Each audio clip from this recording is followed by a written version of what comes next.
இந்த மோட்டிவேஷன்ன்ற வார்த்தை ஒரு கெட்ட வார்த்தை. தயவு செய்து அதை யாரும் யூஸ் பண்ணாங்க. வர்றவங்களுக்கெல்லாம் கதை சொல்லிக்கிட்டு 3A 4B இது இப்படி இது இப்படி. அடைய மோட்டிவேஷன் ஸ்பீக்கரோட பேச்சை கேட்டு எவனாவது ஒருத்தன் உருப்பட்டேன்னா கையை தூக்கு. Let's go holidays. It's time to travel beyond the boundaries. Sony Ultimate 10 speaker இப்போது உங்கள் சத்யாவில் இப்போவே புக் பண்ணி 6000 ரூபாய் கேஷ்பேக் பெறுங்க. Behind Its Gold Mic Music Awards 2024 November 24ஆம் தேதி சென்னை கலைவாணர் அரங்கத்தில் நடக்குது. டிக்கெட் 9 வெப்சைட்ல ஃபேன் பாஸஸ் ஃப்ரீயா புக் பண்ணுங்க. தயவு செய்து யாரிடமாவது நீங்கள் கைகட்டி சேவகம் செய்ய வேண்டும் அல்லது வேலை செய்ய வேண்டும் என்று உங்கள் வாழ்க்கையை நீங்கள் பொருத்தி கொண்டால் உங்கள் வாழ்க்கையின் பாதி காலம் முடிந்தது என்ற அர்த்தம். எந்த கட்டத்திலையும் வேலைக்கு போக வேண்டும், இன்னொருடம் கைகட்டி சேவகம் செய்ய வேண்டும் நினைப்பே இருக்கக்கூடாது. உங்களை கூலிகளாகவும் லேபர்களாகவும் உங்கள் வாழ்க்கையை யாரும் பயன்படுத்த தயவு செய்து அனுமதிக்காதீர்கள். ஆனாலும் எனக்கு ஒரு கூச்சம். ஏன்னா நீங்கள்லாம் MBA படித்தவங்க, நான் 8ஆம் கூட பாஸ் பண்ணல. நான் என்ன சொல்ல முடியும்? எனக்கு ஆங்கிலம் தெரியாது, ஹிந்தி தெரியாது, தமிழே சுத்தமாக வராது. எனக்கு 6 PA, ஒன்று கணக்குக்கு, ஒன்று டிசைனுக்கு, ஒன்று இங்கிலீஷுக்கு, ஒன்று ஹிந்திக்கு, எல்லாம் PhD படித்தவங்க. எல்லா வேலையும் செய்ய எனக்கு ஆள் இருக்குது. ஆனால் எனக்கு ஏதாவது தெரியுமா தான் எனக்கு ஒன்றும் தெரியாது. எப்படி இவங்களெல்லாம் வச்சுக்கிட்டு நான் வேலை வாங்குறேன்றதை உங்களுக்கு நான் சொல்லித்தான் ஆகணும். அதாவது ஒரு நிறுவனத்தோட மேனேஜிங் டைரக்டர்னா ஒரு அட்டையர் இருக்கும் இல்லையா? பெரும்பாலானவர்கள் வந்துட்டு வெஸ்டர்ன் ஃபார்மல்ஸில் இருப்பாங்க. ஆனால் மிடுக்கான வேஷ்டி சட்டையோட, நெற்றியில் சந்தன குங்குமத்தோட, ரப்பர் செருப்போட வளம் வரும் ஒரு சேர்மன் அண்ட் மேனேஜர் டைரக்டர் இருப்பாங்களா? நீங்கள் யாராவது பார்த்துருக்கீங்களான்னு தெரில. இருக்கார். தனக்கென ஒரு அடையாளத்தை உருவாக்கியவர்னு சொல்லலாம். வாழ்க்கையில் வெற்றி பெறுவதற்கும் வளர்ச்சி அடைவதற்கும் பூர்வீக சொத்தெல்லாம் தேவையில்லை, உழைப்பும் தன்னம்பிக்கையும் போதுன்னு நிரூபித்து காட்டியவர். திருச்செந்தூர்லேருந்து பிழைப்பு தேடி சென்னைக்கு வந்த இவர் இன்று தமிழகத்தின் முக்கியமான அடையாளம். பயணச்சீட்டே இல்லாமல் சென்னை வந்த இவர் பலரது வாழ்க்கை பயனுக்கு வழிகாட்டியாக இருந்திருக்கிறாரு. பன்முகத்தன்மை கொண்ட இவர் பழைய வாழ்க்கையை மறக்காமல் இன்னும் எளிமையாக தன்னோட வாழ்க்கையில் பயணிச்சுட்டு இருக்கார். நம்மளோட கெஸ்ட் யார் அப்படிங்கிறத ஏவியில் பார்த்துடலாமா? We proudly invite Mr. VKT Balan, Chairman and Managing Director at Madura Welcome and Madura Travel Service Private Limited to Behind Woods Business Summit 2024. Madura Travel Service Private Limited. Let's give a big round of applause. அனைவருக்கும் வணக்கம். Behind Woods business submit இதில் கலந்து கொள்ள கிடைத்ததை மிக மகிழ்ச்சியாக இருக்கிறது, பரவசமாகவும் இருக்கிறது. அத்தனை பேரும் இளம் மாணவ மாணவிகள். எங்கள் நாட்டின் எதிர்கால நம்பிக்கைகளே அவர்கள்தான். எங்கள் நாட்டின் எதிர்கால நம்பிக்கை நட்சத்திரங்களான இந்த மாணவர்கள் மாணவிகள் மத்தியில் பேசுவது எனக்கு பெரும் மகிழ்ச்சி. நிகழ்ச்சி ஆரம்பிக்கும் போதே சொன்னார், இந்த செல்ஃபோனெல்லாம் ஆஃப் பண்ணி வைங்க, இல்லாட்டி சைலன்ஸில் வைங்கன்னா. தயவு செய்து நான் சொல்கிறேன், செல்ஃபோன் தான் இன்றைக்கி பெரிய கருவி, அது இல்லாமல் எதுவும் இல்லை. அதனால் இந்த மாதிரி கூட்டங்களில் சைலன்ஸில் வைக்கலாம், தப்பில்லை. ஆனால் எந்த காலத்துலேயும் ஆஃப் பண்ணிடாதீங்க. ஆஃப் பண்ணவே வேண்டாம். அது எப்பயுமே திடீர்னு கடவுள் வந்துடுவார். அதில் கடவுள் உருவத்தில் பெரிய வாடிக்கையாளர் வந்துடுவார். ஒரு வாடிக்கையாளருடைய தொலைபேசியை விட இங்கே உட்காந்து நான் பேசிக்கிட்டு இருக்க பேச்சு உங்களுக்கு முக்கியம் இல்லை. அது நல்லா புரிஞ்சுக்கணும். ஆக ஃபஸ்ட்டு ப்ரிஃபரன்ஸ் கஸ்டமர். உடனே ஃபோன் எடுத்துக்கிட்டு வெளியே போகலாம், மற்றவங்களுக்கு டிஸ்டர்பன்ஸ்னால் போயிட்டு பேசிட்டு வரணும். இங்கே யார் யாரோ பேசிட்டு போவாங்க, அதெல்லாம் முக்கியம் இல்லை. அதில் மிச்சம் கவனமாக இருங்க. ஆகவே செல்ஃபோனை மிக சரியாக நீங்கள் பயன்படுத்தணும். இங்கே வந்திருக்கவங்களாம் MBA ஸ்டூடெண்ட்ஸ். அவங்கள்ட்ட கேட்டேன், என்னம்மா MBAன்னா என்ன படிக்கிறீங்க? மார்க்கெட்டிங் அப்படின்னாங்க. நல்லது தான் மார்க்கெட்டிங். எல்லாருக்கும் ஒரு கனவு தான், படித்து விட்டு வேலைக்கு போகணும், பிஸ்னஸ் பண்ணணும், ஏதோ ஒரு கனவு. ஆனால் ஒன்றை உறுதியாக அழுத்தி சொல்கிறேன், தயவு செய்து யாரிடமாவது நீங்கள் கைகட்டி சேவகம் செய்ய வேண்டும் அல்லது வேலை செய்ய வேண்டும் என்று உங்கள் வாழ்க்கையை நீங்கள் பொருத்தி கொண்டால் உங்கள் வாழ்க்கையின் பாதி காலம் முடிந்தது என்ற அர்த்தம். எந்த கட்டத்திலையும் வேலைக்கு போக வேண்டும், இன்னொருடம் கைகட்டி சேவகம் செய்ய வேண்டிய நினைப்பே இருக்கக்கூடாது. வளர்முக நாடு எங்கள் நாடு. டாக்டருக்கு படிக்கலாம், விஞ்ஞானிக்கு படிக்கலாம், அமெரிக்காவுக்கு போகலாம், தட் இஸ் டிஃப்ரெண்ட். நான் அங்கே வரல, பெரிய ஸ்கில் உள்ளவங்களை சொல்ல வரல. சாதாரண உங்களை கூலிகளாகவும் லேபர்களாகவும் உங்கள் வாழ்க்கையை யாரும் பயன்படுத்த தயவு செய்து அனுமதிக்காதீர்கள். படிக்கும் காலத்திலேயே இப்போ கூட எம்பிஏ படிக்கிறேன்னு சொன்னீங்க. நான் சொல்கிறது டிகிரி படிக்கிற காலத்திலேயே நீங்கள் ஒரு தொழிலை தெரிவு செய்ய வேண்டும். நான் என்ன செய்ய போகிறேன்? இன்ஜினியர் ஆக போகிறேன், இல்லை ரியல் எஸ்டேட் பண்ண போகிறேன், இல்லை ட்ராவல் ஏஜென்சி வைக்க போகிறேன், இல்லை சினிமா எடுக்க போகிறேன். ஏதோ பல்வேறு துறைகள், கோடான கோடி துறைகள் இருக்குது. Export, import. டிகிரி படிக்கிற காலத்திலே நீங்கள் ஒரு கம்பெனியில் சேரணும். ட்ரெயினியாக படிக்கிற காலத்திலே போய் ஒரு 2 மணி நேரம் 3 மணி நேரம் அங்கே போயிட்டு பயிற்சி எடுத்துக்கிட்டே இருக்கணும். டிகிரி முடியவும் அந்த துறையில் நீங்கள் ஒரு விற்பனராகவும் சரியாக இருக்கணும். காலம் முக்கியம், நேரம் முக்கியம். எனக்கு தெரிய ஒரு தம்பி டிகிரி படிச்சுக்கிட்டே இருந்தார், ஐஏஎஸும் படிச்சுக்கிட்டு இருந்தார். சேம் டைம் டிகிரியும் பாஸ் பண்ணார், ஐஏஎஸும் பாஸ் பண்ணார்.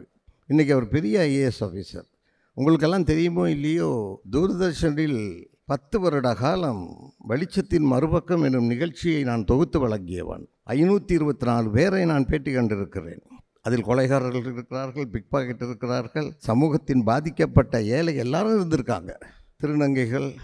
அந்த மாதிரி இதில் அவங்களாம் எனக்கு ஆசான்னே சொல்லுவேன். பல பேரை நான் சந்திச்சிருக்கேன். பல பேருடைய வாழ்க்கை எனக்கே பாடமாக அமைந்திருக்கிறது. இவ்வாறான சூழ்நிலையில் என்னை இந்த மேடையில் கொண்டு வந்து இந்த மாணவர்களுக்கு உங்கள் அனுபவங்களை சொல்லுங்கள் என்று சொன்னது எனக்கு மகிழ்ச்சி தான்.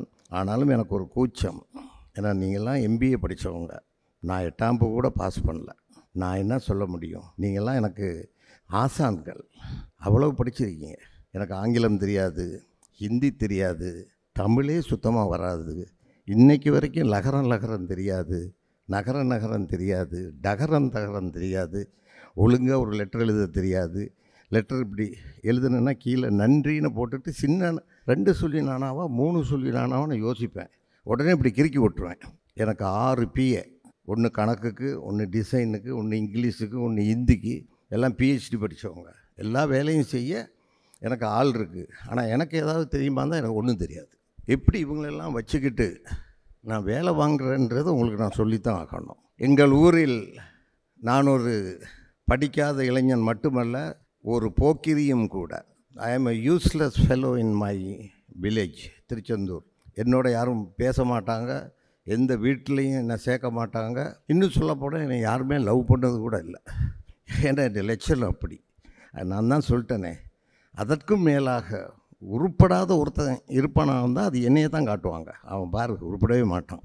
அப்படி இருந்த நான் வித்தவுட் டிக்கெட்டில் எக்மோருக்கு வந்தேன் 40 வருஷத்துக்கு வித்தவுட் டிக்கெட்டில் எக்மோரில் வந்து இறங்கி அங்கே வேலை தேடி அலைஞ்சி எக்மோர் ஸ்டேஷனில் ஒரு பிச்சைக்காரனாக, ஒரு மனநோயாளியாக 4 மாதம் இருந்தேன். அதற்கு பிறகு 2 மாதம் ஒரு முழு பைத்தியக்காரனாக இருந்தேன். போலீஸ்காரன் அடித்தான், ஓடிப்போய் அமெரிக்க தூதராலயம் வாசலில் படுத்துக்கொண்டேன். அந்த இடத்தை கேட்டு ஒருவர் 2 ரூபா தந்தார். அதுதான் என் முதலாவது வருமானம். உடம்பெல்லாம் ரத்தம், ஷேட்லாம் சாப்பிட்டு 6 மாதம். ஆகவே துன்பத்தின் விளிம்பில் இருந்து என் வாழ்க்கை ஆரம்பமானது. ஆனால் என்ன, அன்னைக்கு வித்தவுட் டிக்கெட் தான் ட்ரெயினில். இன்றைக்கி வானில் பறக்கும் அத்தனை உள்ளூர் விமானமாக இருக்கட்டும், சர்வதேச விமானமாக இருக்கட்டும், அது அமெரிக்கா போனாலும் சரி, ஆஸ்திரேலியா போனாலும் சரி, ஆப்பிரிக்கா போனாலும் சரி, அத்தனை விமானங்களிலும் எனக்கு இலவச டிக்கெட். அவ்வளவும் வித்தவுட் டிக்கெட்.